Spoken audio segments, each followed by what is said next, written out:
माझा बाप सांगायचं एक आहे, सोमवारी बेलाची पानं तोडायची. श्रावण महिन्यामध्ये एक म्हातारा आमच्या नगरात एक झाड आहे, तिथं यायचं बाजूला. मी एकदा सांगितलं, म्हणलं बाबा सोमवारी बेलाची पानं तोडायची नसतात. ते म्हातारा म्हणे काय होतं त्यांना? मी म्हणलं काय होतं त्यांना नाही, लई काही होतं त्यांना. आणि जास्त उपदेश करीत बसायचं नाही. एकदाच म्हणायचं हो चला न कीर्तनाला, जास्त भानगडीत पडायचं नाही. तुम्ही जर लईच आग्रह करायला लागले चला कीर्तनाला चला तुमचं ऐकून ते तर येणारच नाही, पण तुम्हाला घरी ठेवून घेतल्याशिवाय राहणार नाही. म्हणून जास्त आग्रह करीत बसायचं नाही. एकदाच सांगितलं, त्याने ऐकलं नाही. दुसऱ्या सोमवारी म्हातारा आला बेलाची पानं तोड. मी काही बोललो नाही. तिसऱ्या सोमवारी, चौथ्या सोमवारी मला म्हातारा दिसला नाही. मग मी चौकशी केली, म्हणलं म्हातारा दिसत नाही कुणीकडे. मग मला माहिती मिळाली, नातवाला शाळेत सोडवायला गेलो वाटतं, आणि येता येता मोटरसायकलवाल्याने फटका दिला तर इथलचा बॉल गेला, तो जॉईंट. तर ते ॲडमिट आहे दवाखान्यात. मी कीर्तन करून येताना 2-2:30 वाजता दवाखान्यात. म्हणलं आपल्या नगरातला माणूस आहे, शेजार धर्म भेटायला काय हरकत आहे. मग गेलो, त्याने मला पाहिलं आणि मोठमोठ्यानं रडायला लागला म्हातारा रात्री 2 वाजता. मला म्हणे पाय ना. मी म्हणलं काय होतं त्यांना?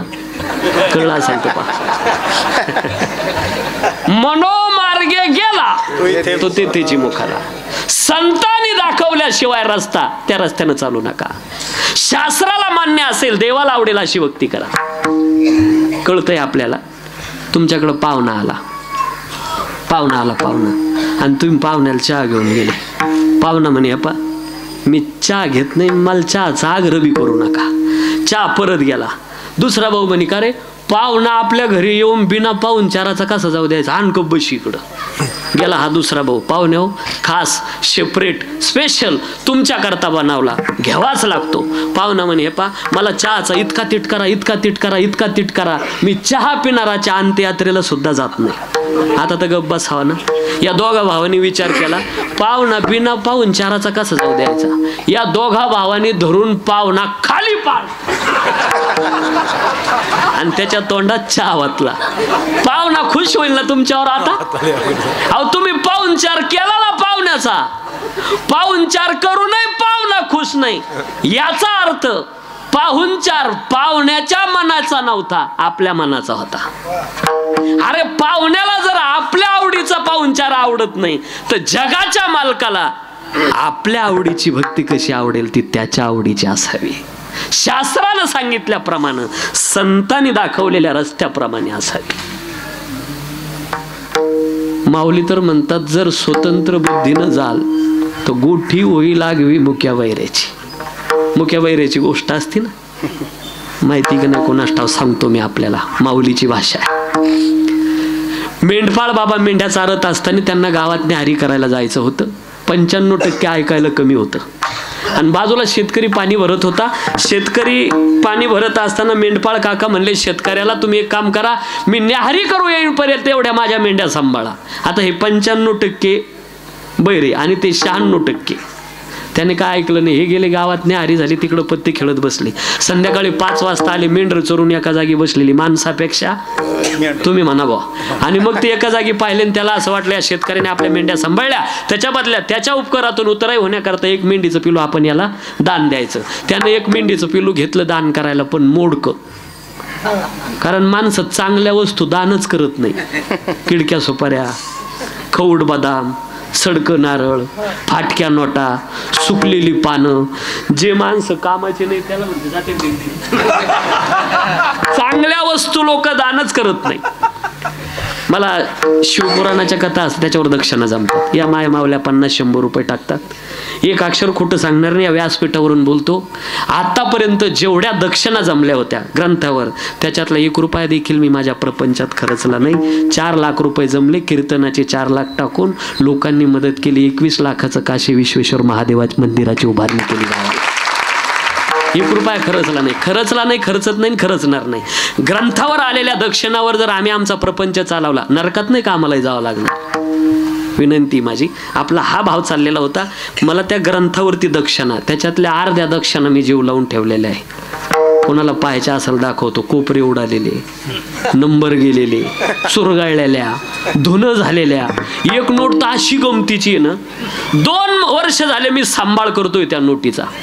अर्धी 100ची आणि अर्धी 50ची चिटकवली. कारण मी संभ्रमात हिला 150 म्हणू का 75 म्हणू? असल्या वस्तू, चांगल्या वस्तू लोक दानच करत नाही. मला वाटतं इकडच्या पेक्षा इकडली पटकन कळल. जर लग्नाला गेल्या ना असं नाही आपल्याकडं तर शेजारणीचं उसणं घेतील, बँटॅकचं तरी घालतील आणि रस्त्यानं निघल्याबरोबर लगेच कुलडाईचा सोऱ्या घेणार आहेर करायला. मग तिथं गेल्यावर आहेर केल्यावर लगेच निघणार नाही. मग ती नवरीची आई वरमय म्हणतात तिला, ती वाटी लावायच्या नादात असते नवरीला. मग ही तिच्याजवळ जाणार आणि तिला म्हणणार येते मी आता. तुम्हाला नाही कळणार हे, त्याला बरोबर कळलं पहा. हे तुम्हाला दिसायला सरळ वाटतं, याचा अर्थ असा नाही दिसतो तसा. एकदा नाही ऐकलं तर दोनदा विचारणार येते मी आता. जाऊ द्या आज काय व्हायचं ते होईल, मोकळं सांगूनच जातो. या वाक्याचा सरळ अर्थ असा होतो, मी जे आणलेला आहे सोऱ्या त्याची साडी. हा सरळ अर्थ आहे याचा, फक्त खाली दबलेला आहे या वाक्याच्या. बरं हे लग्नवाले लय हुशार राहते, हरमाल 70 रुपये आणि अशी 70 रुपयाची साडी का हिच्या हातात पडली, एकटीच बाई बोलत चालवती. मला येडेपणा झाला, मला बावळटपणा झाला. मी चांगली म्हणली होती पप्प्याच्या बापाला, तुम्ही जा 51 रुपये आहेर करून या. कुणी कुणी आबुदी आली लग्नाला आले पहा. मला माहिती होतं हिची अवलाद किती घाशेली म्हणून एकटीच बोलत चालू. बरं रात्रभर झोप नाही तिला. 200चा सोऱ्या 70ची साडी, 200चा सोऱ्या 70ची साडी. सकाळी उठली अंगण झाडायला, शेजारची बाई सडा टाका, कधी आल्या लग्नावरून? मग ही म्हणती ये सांगते तुला. हिच्या पदरचा चहा उकळायला ठुती आणि तिच्या पुढं साडी आणून टाकी. तिला म्हणती ह्या पाय कर, नाही तर चांगलं करावं, नाही तर करूच नाही. ती म्हणती झालं काय? मग ही तिच्या पुढं साडी टाकी ती आणि तिला म्हणती पाय ना पोतारा. पण ह्या पाय मी साधी नाही, मी लई पक्क्या मिठीची. मी ही साडी अशीच ठेवीन आणि तिच्या सोनाला नेसून देईल तर बाई खरी. असलं काय या मरक्या वस्तूवर, साडीवर आणि कपड्यावर प्रेम करता दादा. हे फाटकय, वर आतल्याचा भरवसा नाही. सांगून जातो 3 वाक्य अंडरलाईन करा, 3 वाक्य अंडरलाईन करा. वस्तूवर प्रेम करू नका, आसक्ती होते. संसारावर प्रेम करू नका, दुःख देतो. माणसावर जिथं जिथं प्रेम कराल तिथं तिथं धोका खाल. या जगात प्रेम करण्याच्या लायकीचा फक्त माझा पंढरपूरचा पांडुरंग आहे. प्रेमच करायचं असेल. मेरे दर्द दिल को आधार चाहिए, काली कमली वाला मेरा यार चाहिए, काली कमली वाला मेरा यार चाहिए, काली कमली वाला मेरा यार चाहिए, काली कमली वाला मेरा यार चाहिए.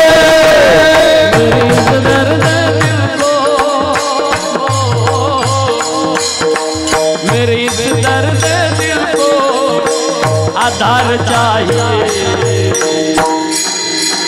काली कमली वाला चाहिए, काली कमली वाला मेरा यार चाहिए.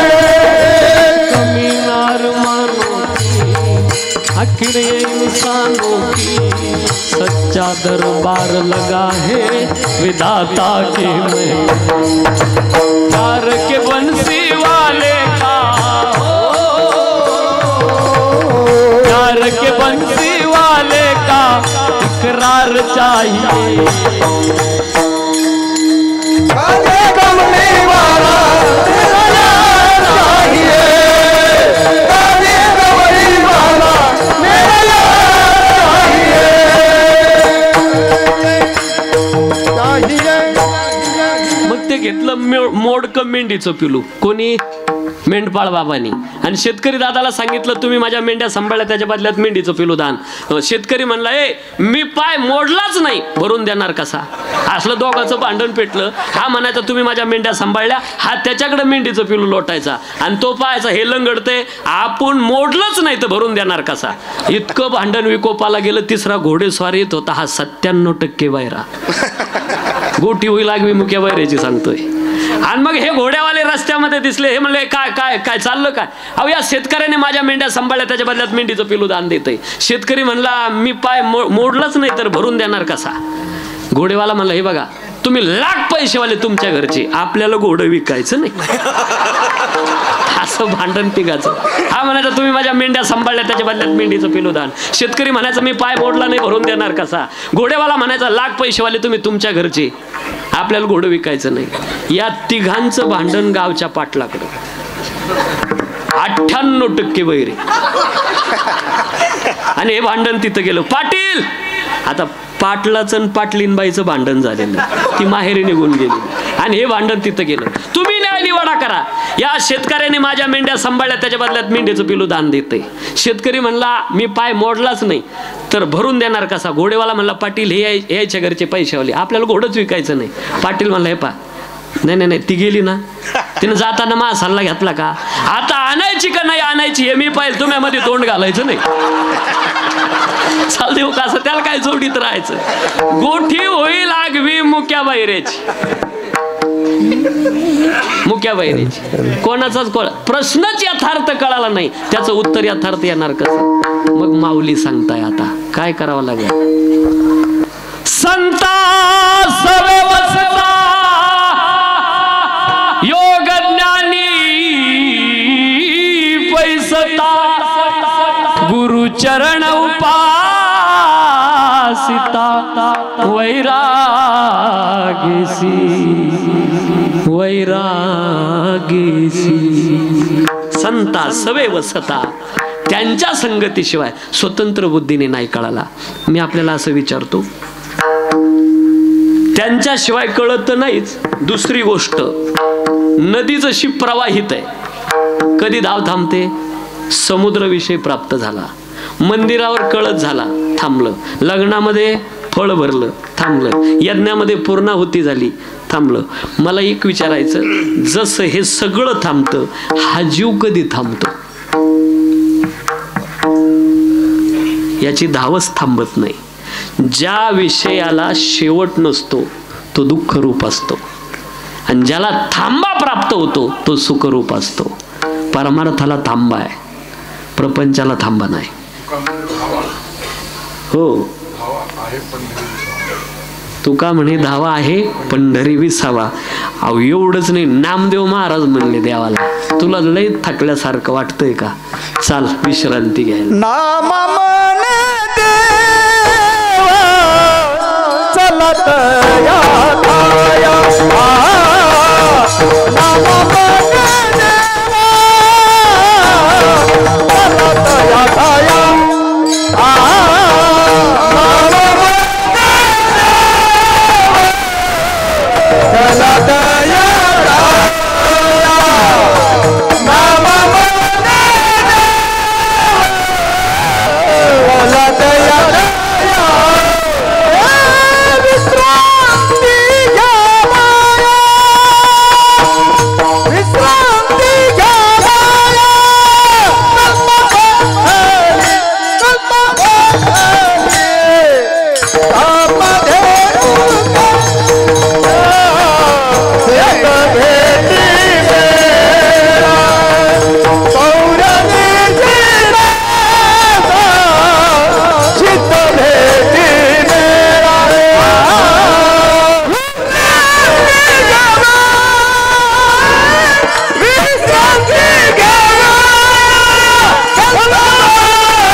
अजून एक प्रमाण आठवलं याच्यावर मला. आता आता निश्चिंतीने पावलो विसावा. थांबा, पूर्ण विराम, फुल स्टॉप. असं प्रपंचात एक तरी प्रमाण दाखवा मला त्याच्यात थांबाय, विसावाय, पूर्ण विराम आहे. लय सोपं बोलू का कळलं असं? प्रपंचाची एक सोप्या भाषेत व्याख्या करतो मी. पुढं शिवीत चाला, मागं उसत चालवतो. पुढं शिवीत चाला, मागं उसत चालवतो. मागं शिवायला फिरले का तिसरीकडं फाटवतो. याला म्हणतात संसार. देत काहीच नाही आणि आशेला हा जीव त्याच्या पाठीमागं धावत राहतो. थांबा प्राप्त होत नाही. एकाला अशी सवय होती, बाजारात गेलं का खायला काहीतरी आणायचं. आणि जुन्या काळामध्ये गडी माणसं बाजारात जायचे. जुन्या शब्दाखाली अंडरलाईन करा, म्हणजे आताचं विश्लेषण करायचं काम पटणार नाही. तुमच्याकडं बरं आहे, आमच्या भागात सगळा या वरत्या इच्छाच होता. अहो बरेच माणसं आमच्याकडं त्याच्या हाताखाली DBMS करू राहिले. DBMS लई मोठी डिग्री ही. DBMS धुणं भांडे आणि मुलं सांभाळणे. आणि कुठं जर जायचं असलं याला तर पैसे मागून घ्यावे लागतात. हा म्हणतोय देन भाड्याला पैसे. एसटीचं बरं का, एसटीचं तुमचं डोकं दुसरीकडे जाईल. पण संसार लय चिकाटीचा महाराज. 500 रुपये जर नेले त्यांनी 100 तरी परत आणतील. आपलं तसं नाही. आपण आपले 500 उधळून दुसऱ्याचे 500 डोक्यावर करतो. त्या 500तले 100 भले 50 रुपये डझनचे केलं नाही, 30 रुपये डझन. रस्त्यानं शिकरण झालं तर चालत, 100 परतच आणतील. त्या दिवशी बाजारात गाजरं लय भारी आलेले, लय लालचटक गाजरं. ती गाजरं आणली, घरच्या सगळ्यांना आवडले. काय भारी गाजर आहे. उंदराचं लक्ष गाजराकडे गेलं. उंदीर उंदीर उंदीर. उंदराने एक गाजर तोंडात धरलं आणि बिळात गेला. तेवढ्यावर समाधान मानायला पाहिजे होतं मी म्हणतो उंदरांना. पण आशा सुटत नाही. तो म्हणे एकदा गाजर वाहून घेऊ. आणि जेच गाजर व्हायला भिडला, गाजर ते बिळ, गाजर ते बिळ.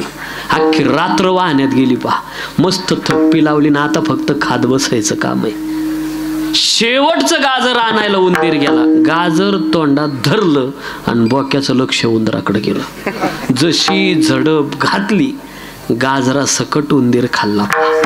ती थप्पी तशीच राहिली. हो, गाजराची थप्पी तशीच राहिली. तुम्हाला असं वाटतं का मी उंदराबद्दल बोललो म्हणून? पाहतो उंदीर घेऊन जाय बोका, तैसा काळ लोकांनी तशी. कधी घाला घालेल सांगता येणार नाही. म्हणून जीवनामध्ये संगती, या जीवाला त्यावेळेला थांबा प्राप्त होतो. याला श्रेष्ठ विषय मिळतो त्यावेळेला. मग श्रेष्ठ विषय जगात फक्त 2 आहे.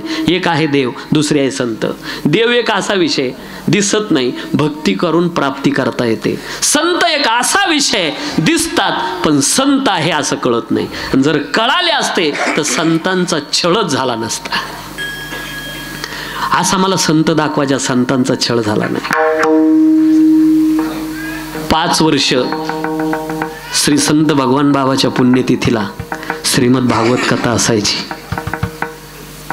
2004 साली नाशिकला आमच्या मोरवाडीमध्ये आवाडणानं आमचे गोविंद भाऊ वगैरे आम्ही मंडळी 1 रुपया न घेता, नारळही न घेता 5 वर्ष कथा केली. 5 वर्ष सलग 5 वर्ष. त्यावेळेला बाबांचं काही चरित्र अभ्यासण्याचा योग जीवनामध्ये आला होता. हो, बाबांना काही कमी त्रास झाला होता. तो स्वतंत्र विषय, त्याला कीर्तन स्वतंत्र लागेल. संतांना आणि आज 5 वर्ष 1 रुपया न घेता कथा केली बाबांची. असा आशीर्वाद दिला मला बाबांनी. आज उभा महाराष्ट्रभर फिरतोय. हा बाबांचा आशीर्वाद आहे. ते प्रगट करायला काय हरकत आहे. जसं आहे तसं. साधूच्या संगतीत माणूस आला का भाग्यवान ठरतो नव्हे. आपला जो भाव आहे तो पूर्ण करायचा. मला जीवाला संत कळत नाही. जर कळाले असते संतांचा छळ झाला नसता. शिवबा कासाराच्या बायकोनं तुकोबाराच्या अंगावर गरम पाणी टाकलं नसतं. जर संत कळाले असते. मंबाजी बुवाने काठीने झोडपलं नसतं. ज्ञानेश्वर महाराजादिकांना खापर घेण्यास प्रतिबंध केला नसता जर ही संत मंडळी कळाली असती तर. या नजरेला संत कळत नाही. सगळ्यात मोठी उणीव जर असेल या नजरेची संत न कळणं. आपण कोणाला संत म्हणतो? बाह्यरंग लक्षणावरून संत ठरत नाही. माझ्याकडे गाडी नव्हती. एक महात्मा माझ्या बसमध्ये बसला. मी बसलेलो होतो बसमध्ये. मला वाटतं आम्ही परभणीकडे कुठंतरी कीर्तनाला येत होतो. इतका गोपीचंद लावलेला अंगाला, मला वाटतं नक्की तो 8 दिवसाला 1 ट्रक गोपीचंद वापरत असावा. सगळ्या अंगाला मुद्रा लावलेल्या. आम्हाला म्हणजे जागा आहे का म्हणलं, आहे बसू का म्हणलं, बसा. आता नाशिकवरून बसलो परभणी गाडीमध्ये. आणि मग ते नाही, मला वाटतं गंगाखेड गाडी असते सकाळी, तिथं गंगाखेड गाडीनं तो संभाजीनगरला. आता माझ्या शेजारी बसलेला, मी म्हणलं आता एवढा मोठा महात्मा आहे, तो संभाजीनगरला माझी बॅग घेऊन उतरला. नुसता उतरला नाही, कंडक्टरला सांगून उतरला. म्हणे माझा नातू झोपलेला आहे. कोण? मी. आणि त्याला जर जाग आली तर त्याला म्हणा माझी नात दिली म्हणे इथं संभाजीनगरला, म्हणजे माझी बहीण. आणि त्याला जर जाग आली त्याला म्हण तुझी काय काम आहे ती कामं करून घे, तुझ्या आजोबा पाठीमागून येणार आहे, असा निरोप कंडक्टर जवळ दिला. आणि मला इथं गंगाखेड जवळ जाग आली. मी ते कंडक्टर म्हणलो, ओ माझे पैसे गेले, बॅग. ते म्हणे असं बोलू नका, तुमचे आजोबा होते शेजारी. आजोबा? दरवर्षी आई वडील जेऊ घालते पितर पाट्यात आणि देष्टीत काय डोक्याला ताप द्यायला. त्याने मला निरोप सांगितला. मला म्हणे त्यांनी सांगितलं की त्याला काय म्हणा, त्याला म्हण तुझी काय काम आहे ती कामं करून घे, मी पाठीमागून येतो, असा निरोप दिलाय म्हणे. काय काम करता, गंगा खेळून पुढं पैसे नाही भाड्याला. बाहेर असं आपल्या नजरेला संत कळत नाही, इथं फसगत आहे. याच्याकरता थोडंसं शास्त्राप्रमाणे वाटचाल करतो. 3 प्रकारची नजर आहे, आधम, मध्यम आणि उत्तम. आता आधम नजरेमध्ये संत ओळखणं, चमत्काराच्या नजरेतून संतांकडे पाहणं, इथं फसगत होते. चमत्कार करणारे संतच असतात असं. मग गारुडी चमत्कार करत होते, मातीचे पैसे तयार करतात गारुडी. मग गारुड्यांना जर मातीचे पैसे तयार करता येतात तर शेवटी कशाला मागतात द्यावं मायबाप. चमत्काराच्या नजरेतून संतांकडे पाहणं, इथं फसगत होते. बंकट स्वामी महाराजांचा एक लेख असा होता, साधूचं जीवन म्हणजे चमत्कार. आणि आम्ही ठरवलं तर पावला पावलाला चमत्कार करू शकतो, हे साधूचं जीवन आहे. इथं फसगत आहे या नजरेत चमत्काराच्या. बरं प्रमाणानं सांगतो, मोगम बोलणं नाही. टानाटोना करणाराला तर संतच म्हटलं नाही. नेणती काही टाना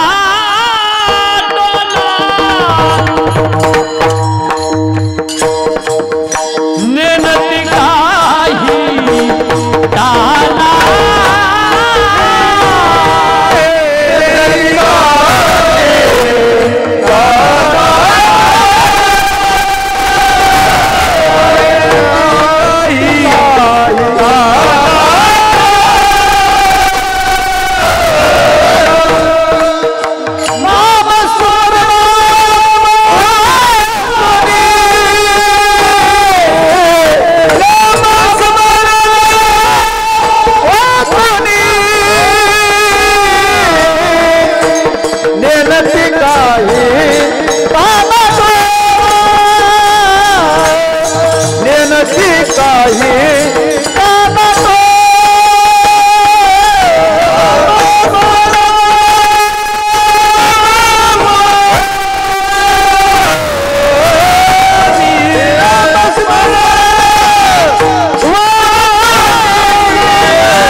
येतो कोणला, मला येतो म्हणून बोललो बरं का मी.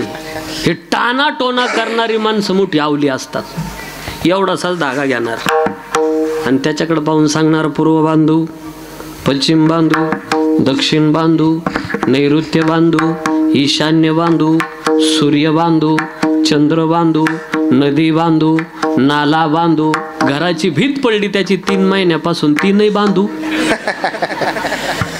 टाना टोना करणाराला संत. मग व्याख्या संतांची, तेची संत ज्यांचा हेत विठ्ठली. संत तिथं सांगितलं नामस्मरणा वाचून. आधम दृष्टी द्या सोडून, मध्यम घ्या. काय मध्यम दृष्टी?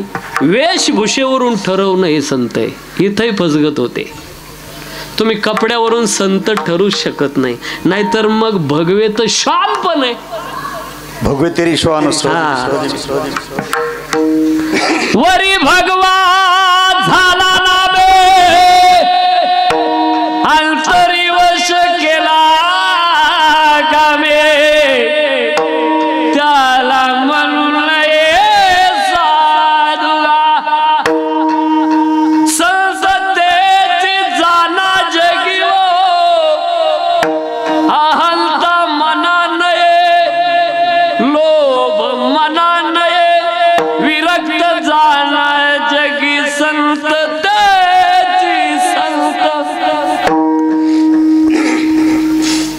हा एवढं खरंय बरं का. कपडे रक्षण करतात धर्माचं रक्षण करतात कपडे, एवढं खरंय. आता समजा ज्यांनी हे वारकरी ड्रेस घातलेले तुम्ही सगळे, तुम्ही पण असेच टाळ गोतून गळ्यात, आणि मी असाच कमराला उपरनं फेटा बांधलेला ही माळ असच, आणि आपण असेच समजा पिक्चर थिएटर मध्ये गेलो, लोक पिक्चर कमी पाहतील. ए बाबा लोगों की बुद्धी क्यों भ्रष्ट हो गई. म्हणजे कपडे धर्माचं रक्षण करतात पण कपड्यावरून संत ठरू शकत नाही. कारण काही संत असून वेड्यासारखी राहतात. दंबे करू भक्ती दंबे करू भक्ती सोंग लावू जना दंबे करू भक्ती सोंग लावू जना दंबे करू भक्ती सोंग लावू जना अंतरी भावना वेगळिया अंतरी भावना वेगळिया वेगळिया दंबे करू भक्ती सोंग लावू जना दंबे करू भक्ती सोंग लावू जना अंतरी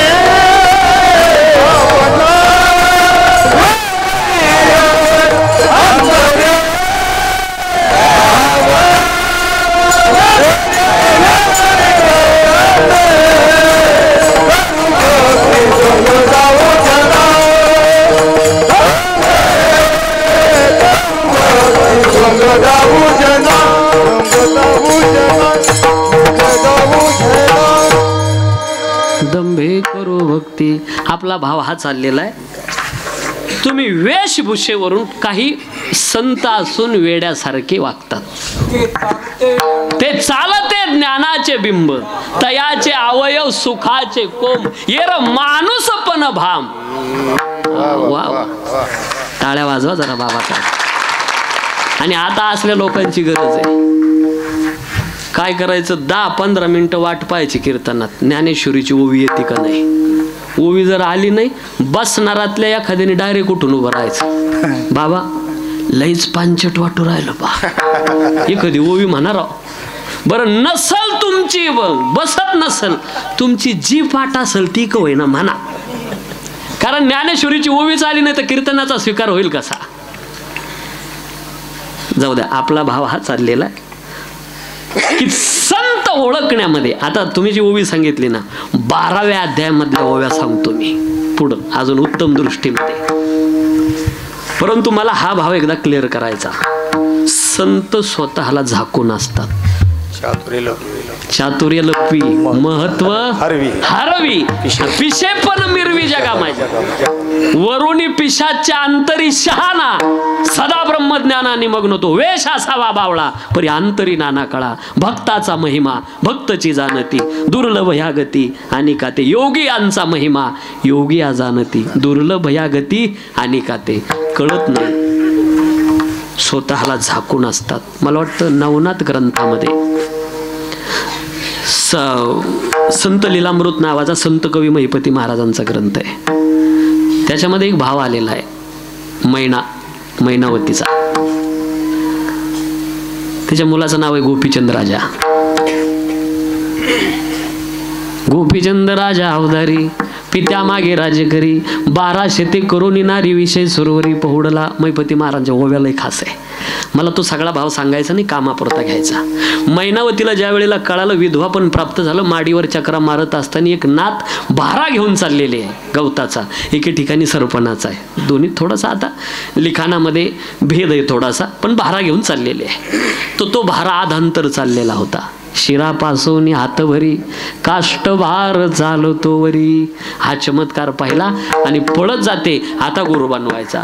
तर ज्या वेळेला ती पाहायला गेली होती ही राहतात कुठं, तर नात कुठं राहत होते, गंध गल्लीमध्ये. म्हणजे आपलं हे जे पाणी असतं ना मोऱ्यांचं, जिथं जायचं तिथं नात थांबलेले होते. साधू स्वतःला झाकून असतात. मग थोडं उलट बोलतो आता. प्रचारानं माणूस मोठा होतो की न भाऊ मला सांगता येणार नाही, पण कर्म चांगली ठेवा, झाकल्याने माणूस मोठा होतो. मी पटवून देईन आपल्याला, उदाहरण सांगूया. ज्या बाबाच्या दरबारात आहे ना यांच्या पित्याचा महिमा आहे. हनुमंतराय ज्या वेळेला लंकेमध्ये जातात, गेल्यानंतर आई साहेबाचा शोध करायला बिभीषणाच्या महालामध्ये कथा सांगितली, असली गोड कथा सांगितली, रामकथा. बिभीषणाच्या डोळ्यात भाव अश्रू आले आणि बिभीषण बोलला देखील जाता जाता, हनुमंता एवढा मोठा कथाकार आहे आणि अजून झिटवा केला नाही, तू एवढा मोठा भाव अश्रू आले डोळ्यात माझ्या आणि तू स्वतःला झाकून ठेवतोय. बरं ठीक आहे, जाऊ. आता सध्या तर असं आहे, रोजची कीर्तन सेवा कुठे ग्रुपला टाकल्या जातं. मला अजून गणित नाही कळालं याच्यातून. तुम्हाला काय दाखवायचं, तुम्ही मोठे असं दाखवता का? आणि मैपती महाराज तर असं सांगतात, स्वतःच्या तोंडाना स्वतःचा मोठेपणा सांगणारा मोठा नसतो, तो फसव्या असतो. सर्वज्ञ जे का होती ते सोमुखे कीर्ती ना वर्णिती. हिरा कधीच सांगत नाही मी किती किमतीचा आहे, हिऱ्याची किंमत करणारा रत्नपारखी असतो.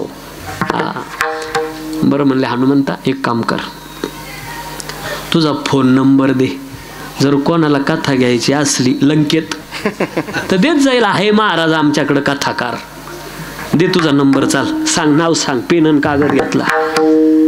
हनुमंतराय म्हणे मला नाव नाही. हनुमंतरायला नाव नाही बरं का. मग तुम्ही म्हणाले लक्ष्मण, प्राणदाता, पिंगाक्ष, केशरी नंदन, हे काय आहे? ही गुण नाव, स्वरूप नाव आहे. हनुमंताला नाव नाही. मग विचारतोय बिभीषण, नाव नसण्याचा फायदा काय होतो? हनुमंतराय सांगतात, बिभीषणा नाव नसण्याचा पहिला फायदा कोणतीच केस होत नाही. कारण पोलीसवाले खायला येतात आज्ञात. आणि दुसरा फायदा, नावच नसेल तर नावाकरता करण्याचा प्रश्नच उरतो कुठं. झाकलं स्वतःला. नाही कळलं शेवटचं बोलतो ऐका. प्रभू रामचंद्र विचारतात, हनुमंता खरं सांग लंका कोणी जाळली? हनुमान सांगतो, एवढी गर्दी होती मला काय सांगता येईल कोणी जाळली. अरे पण टीव्हीला तर तुझ्याच नावाची पट्टी चालली होती खाली. सच बता हनुमान लंका किसने जलाई? मैंने नहीं जलाई. फिर किसने जलाई? आपको पता है प्रभु किसने जलाई. फिर भी बता हनुमान लंका किसने जलाई? मैंने नहीं जलाई. फिर किसने जलाई? सुनने का आपको बोले, हाँ सुनने का. तो सुनो प्रभु, लंका मैंने नहीं जलाई. फिर किसने जलाई? लंका तो रावण के पाप ने जलाई. लंका तो सीता के श्राप ने जलाई. लंका तो मेरे बाप ने जलाई. मी कुठंच नव्हतो प्रभू. झाकलं स्वतःला. आज प्रभू रामचंद्र आशीर्वाद देतात, हनुमंता एवढं मोठं काम केलं तरी स्वतःला झाकलं. आज हा प्रभू रामचंद्र तुला आशीर्वाद देतो, जगाच्या पाठीवर माझ्यापेक्षा तुझी जास्त मंदिर असतील हनुमंता. आशीर्वाद देऊन टाकला. झाकल्यानं माणूस मोठा होतो. कर्म चांगली ठेवा. हे साधू स्वतःला झाकून, म्हणून नाही परमार्थच उघड्यावर नाही, झाकून असावा. नाही याच्यावरही पटणार नाही आपल्याला माऊलीची ओवी सांगितल्याशिवाय. नाना कृषी वळू आपुले, जे पांघरवी पेरिले, तैसे झाकिले पदरी दान पुण्यगा.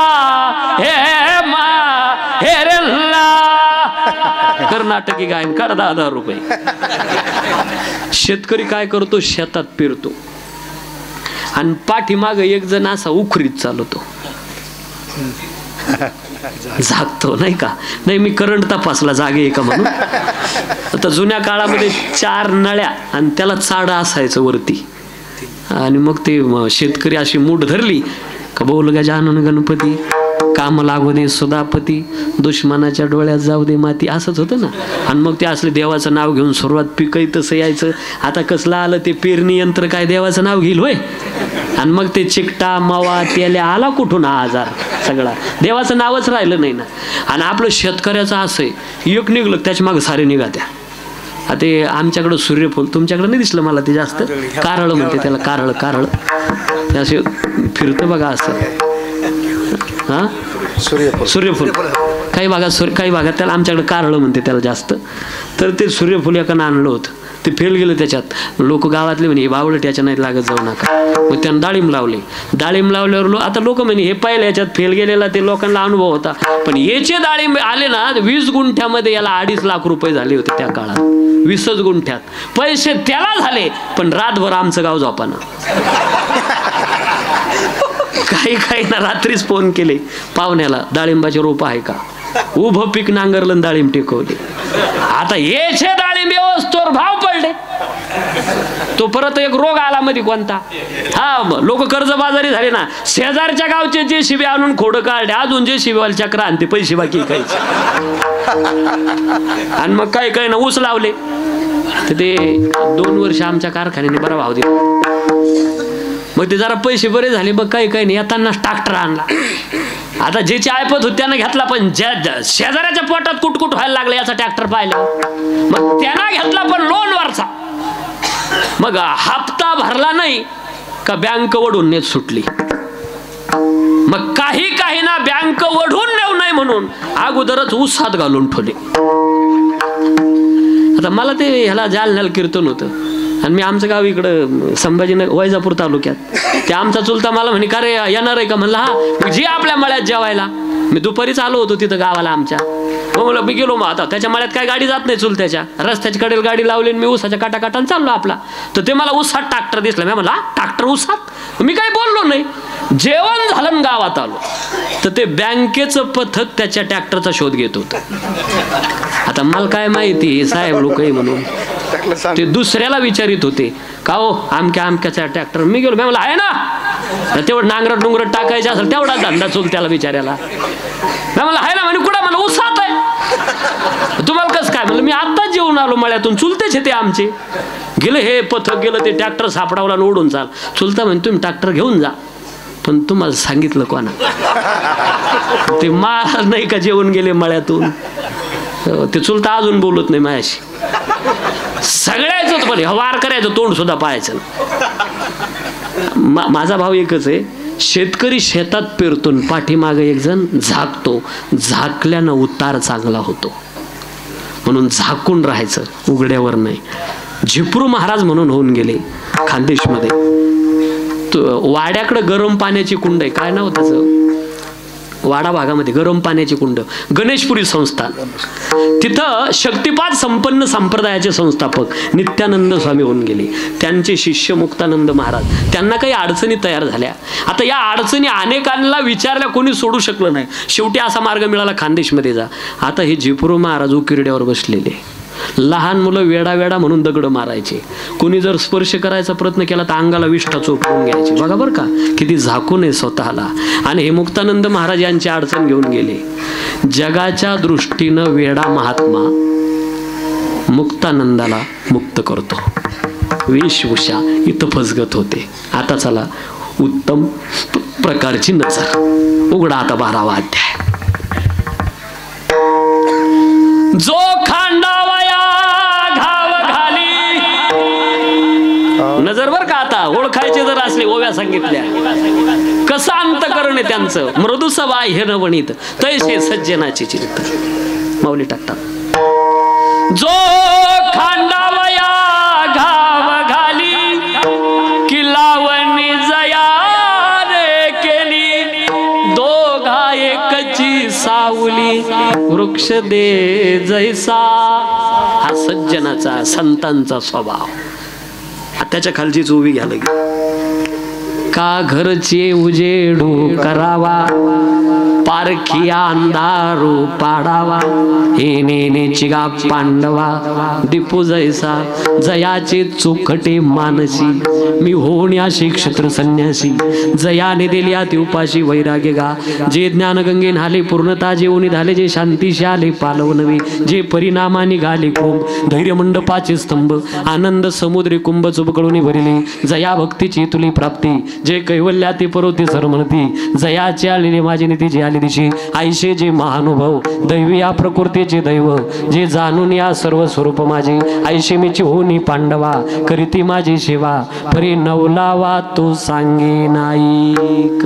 ही लक्षणं संतांची. मग आता हे लक्षणं झाले, पण भाग्यवान कोण कोण ठरलंय आतापर्यंत? तर पहिला भाग्यवान सांगितला, भाग्यवंत म्हणू जया शरण गेली पंढरी राया. मोजा तुम्ही भाग्यवान आता. भाग्याचा उदय ते हे जोडी संत पाय.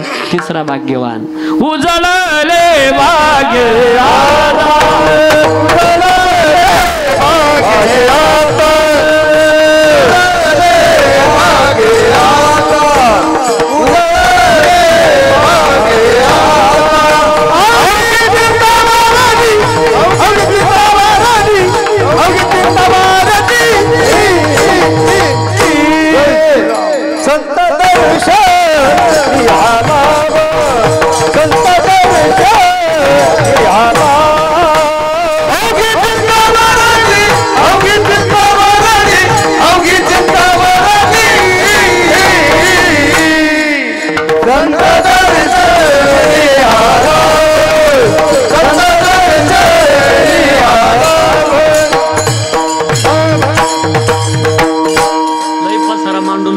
लक्ष गेलो माझं वालं. किती हे दुष्ट घड्याळ थांबायला तयार नाही ना. वेळ संपुष्टात येत आली आपली. पसारा तर लय मांडलाय. आता तिसरा भाग्यवान आला. पटापट सांगतो आता. चौथा भाग्यवान, भाग्यवंत म्हणू जया अवघी देवावरी. पाचवा भाग्यवान, भाग्यवंता घरी भजन पूजन. सहावा भाग्यवान, तरणा भाग्यवंत नटे हरी कीर्तनात. सातवा भाग्यवान, ज्याला संतांच्या बोधाची संगत झाली, पंगती प्राप्त झाली, जोडी प्राप्त झाली, परवडी प्राप्त झाली, तो विश्वातला खरा भाग्यवान. अभंगाच्या पहिल्या भाग्यवंताईची जोडी, भाग्यवंताईची जोडी, भाग्यवंताईची जोडी, जोडी भाग्यवंताईची जोडी.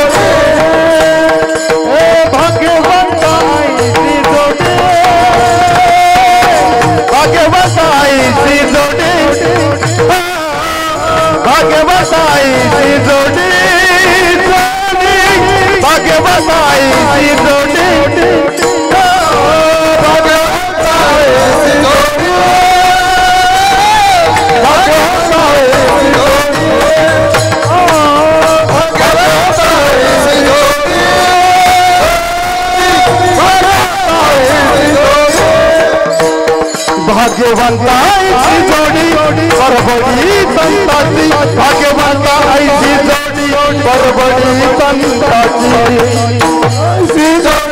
परबडी संताची, भाग्यवंताईची जोडी परबडी भाग्यवंताईची जोडी परबडी संताची, परबडी संताची, परबडी संताची, भाग्यवंताईची जोडी परवडी संताची, परवडी संताची, परवडी संताची. धनगरी पांडुरंग, धनगरी पांडुरंग, धनगरी पांडुरंग, पांडुरंग, धनगरी पांडुरंग,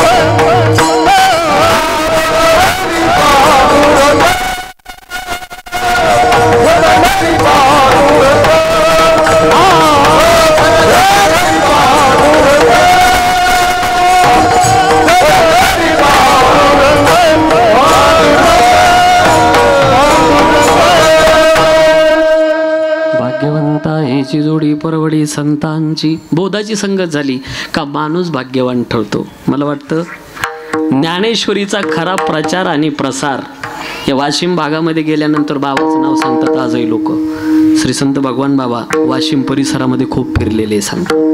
खूप मोठं कार्य बाबांचं. पाण्यावरी वैसोनिया वाचिली ज्ञानेश्वरी. ज्ञानेश्वरी नाही, बाबा ज्ञानोबा राय समजत होते ज्ञानेश्वरीला. हा भाव होता पाहण्याचा. आणि एक बोलून जातो आपल्याला, आजही माझ्या गाडीत ज्ञानेश्वरी असते. माझा ॲक्सिडेंट झाला होता, उभ्या महाराष्ट्राला ठाव आहे. दत्ताभाऊ नदीच्या पुलावरून गाडी खाली आली होती, म्हणजे जवळजवळ 250 फूट. 12 वाजता इन्शुरन्स संपला आणि 1:30 वाजता ॲक्सिडेंट झाला. बघा माझा प्रारब्ध कसा असेल. त्याच दिवशी व्हावा नेमका. 12ला इन्शुरन्स संपला आणि 1:30ला ॲक्सिडेंट झाला. आम्हाला गाडीतून काढत होते 3 वाजता. कारण जुना जो पूल आहे तुम्ही जर पाहिला असेल, वरच्या जाणाऱ्याला खाली दिसत नाही. आणि मग ती दुधावाली लोक ज्या वेळेला सुरू झाली तर ते आजही तो म्हातारा आहे. माझ्याकडं साखरे महाराजांची ज्ञानेश्वरी आठवते का बघा, अर्थासह ज्ञानोबारायच्या समाधीचं चित्र कवरला असायचं आणि अशी जाड अर्थासह ज्ञानेश्वरी काळ्या कवरमध्ये असायची आणि ती गाडीमध्ये असायची.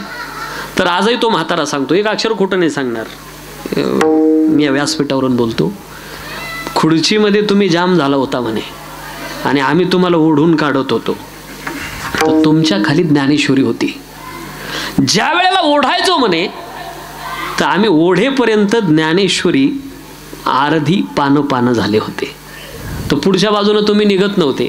परत मागच्या साईडनं आम्ही काढायचा प्रयत्न केला तर 90% ज्ञानेश्वरीची पानं फाटली होती ज्ञानेश्वरी 90%. नाही आपल्या लक्षात आलं. त्या आईनं स्वतःला फाडून घेतलं, पण आपल्या लेकराचा एकही अवयव जाऊ दिला नाही. ही कृपा त्या ज्ञानेश्वरीची. फार दयाळू हो ती आई आहे ती. नका वाचू माझ्या दादांनो, तुम्हाला वाचायला वेळ नाही ना, पण भगव्या वस्त्रामध्ये गुंडाळून देवघरात ठेवा ज्ञानेश्वरी. जाता जाता जसं तुमच्या आईला सांगता ना, तसं हात जोडून ज्ञानेश्वरीला सांगा, आई मी चाललो बरं का, इतक्या वाजता घरी येईल. जोपर्यंत तुम्ही घरी येत नाही ना, ज्ञानेश्वरी तुमची वाट पाहत असते. सामान्य ग्रंथ नाही हा, ही साक्षात ज्ञानोबरायाची वाङ्मयीन मूर्ती आहे. एक तरी ओवी अनुभवावी, नामा म्हणे ग्रंथ श्रेष्ठ ज्ञान. नाही वाचायची ना, तुम्हाला वेळ नाही ना, माझ्या बहिणीनो एवढं न्या सार होईल कीर्तनाचा. तुमच्या लेकरांना सांगा, वेळ वाया घालू नको म्हणा, चालता चालता डोकं टेकव आणि शाळेत निघून जा. दगडाला देखील ज्ञान करून देण्याची ताकद ज्ञानेश्वरीत आहे. ज्ञान होय बुढा अति मूर्खा त्या दगडा. म्हणून संगतीमध्ये माणूस आला का भाग्यवान ठरतो. झालंय कीर्तन माझं. विडोबार कुमारी हरि बार कुमारी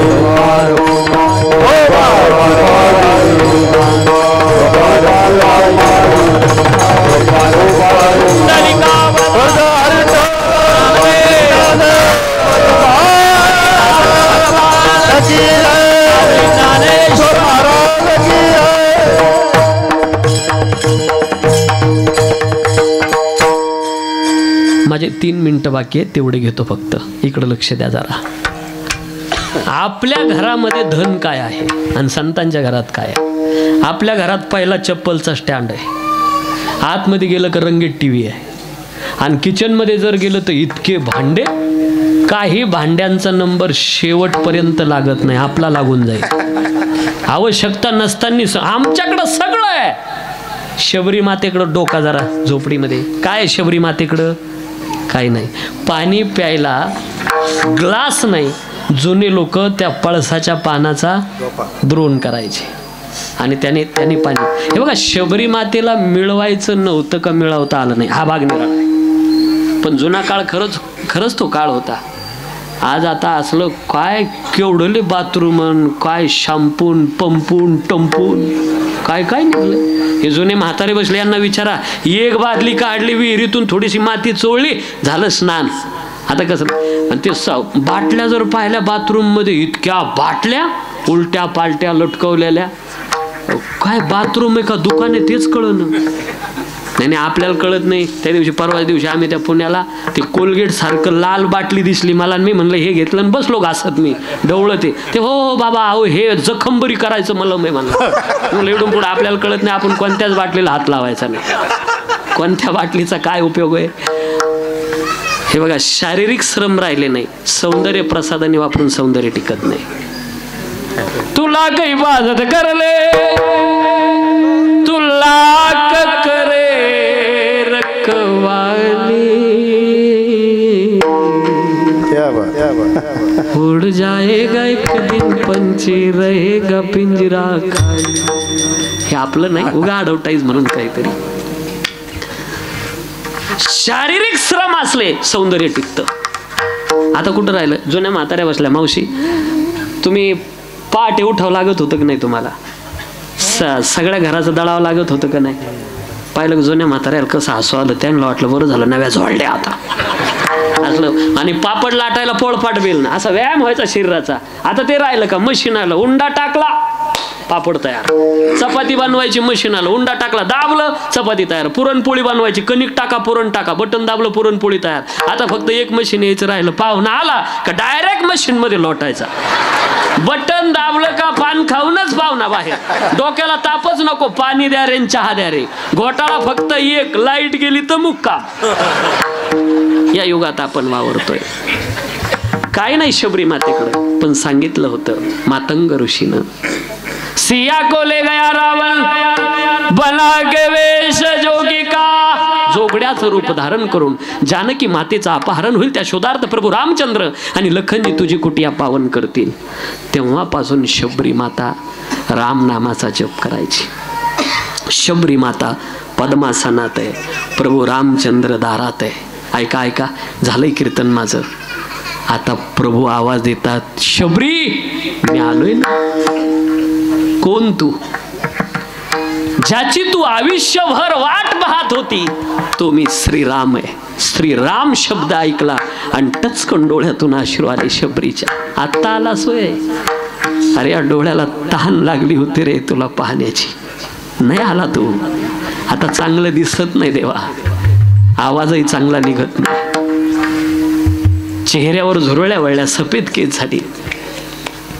प्रभू विचारताय शबरी किती दिवस झाले तू माझी वाट बघते. ऐका ना चिंचवणकरांनो. शबरी माता उत्तर देते प्रभु जब मेरी आयु 16 बरस की थी तब से मैं आपकी राह देख रही हूँ. आज कम से कम मेरी आयु 16,000 बरस की हो चुके हैं. बाप रे बाप. वयाच्या 16,000 वर्षापर्यंत रामनामाचा जप करावा. उगाच नाही देवा. अखिल को जाई परी पंथ निहार निहार जिभलिया को छाले पड़ी राम पुकारे पुकार. असं पाहते शबरी निहारी रास्ता आएंगे राम जी. शबरी निहारी रास्ता आएंगे राम जी. शबरी निहारी रास्ता आएंगे राम जी. शबरी निहारी रास्ता आएंगे राम जी. शबरी निहारी रास्ता आएंगे राम जी. शबरी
तुला काय वाटतंय?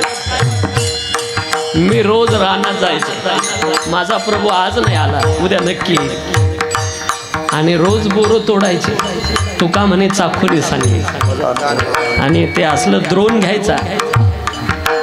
चुन चुन चुन चुन चुन चुन चुन चुन चुन चुन के बेर शबरी टोकरी में रख रही, टोकरी में रख रही, टोकरी में रख रही. राधे राधे राधे राधे बोल बंदे, राधे राधे राधे राधे बोल. शबरी निहारी रासला आए मेरा बंदे, शबरी निहारी रासला आए मेरा बंदे.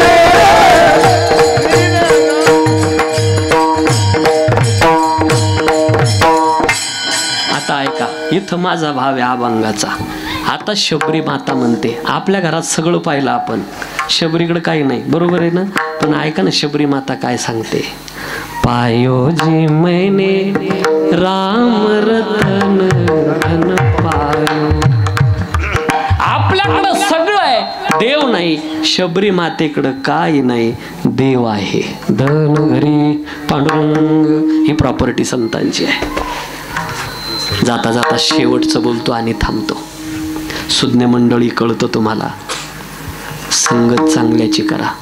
मळके कपडे घालणारा स्वच्छ कपडे घालणारात बसत नसतो.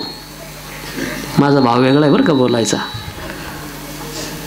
मळके कपडे घालणारा स्वच्छ कपडे घालणारात बसत नाही, आणि बसायची भावना झाली तर कपडे स्वच्छ करून बसत असतो. बरं हेही नाही कळलं, अजून जवळचं बोलतो. 8 दिवसामध्ये त्याला फक्त एवढं कळावा, आपल्या कपड्यावर मळ आहे, मग धुण्याची इच्छा होईल ना. आधी मळ हे कळावा, मग धुण्याची इच्छा होईल. आणि आता मशीन आलंय तुमच्या गावात, मशीन 8 दिवस. माझी गोधडी झाली जुनी, माझी गोधडी झाली जुनी, हिला धुवून आणा कोणी.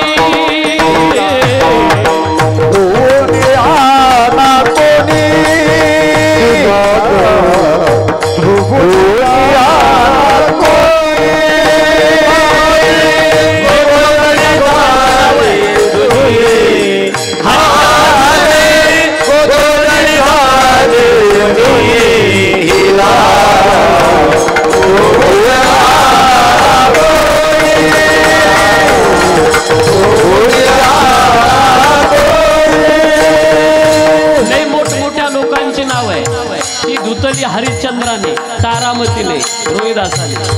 शेवटचं सांगायचं मला थांबायचं. 8 दिवस आता ही धुतल्या गेली. काला झाला काहीला पापाचा स्पर्श होऊ द्यायचा नाही, वासनेचा स्पर्श होऊ द्यायचा नाही. आता संत सज्जनाच्या स्पर्शाने पवित्र झालेली हिला घडी घालून ठेवायचं. ती धुतली तुकड्या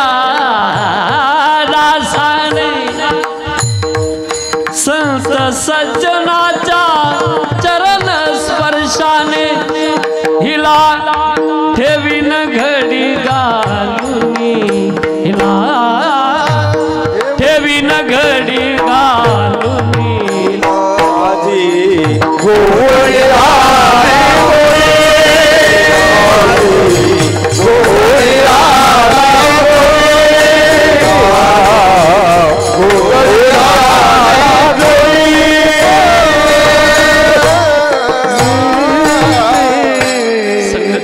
करा. गळ्यात पवित्र तुळशीची माळ घाला, फक्त मरायच्या आत घाला, विनंती. ज्ञानेश्वर माऊली, ज्ञानेश्वर माऊली, ज्ञानेश्वर माऊली.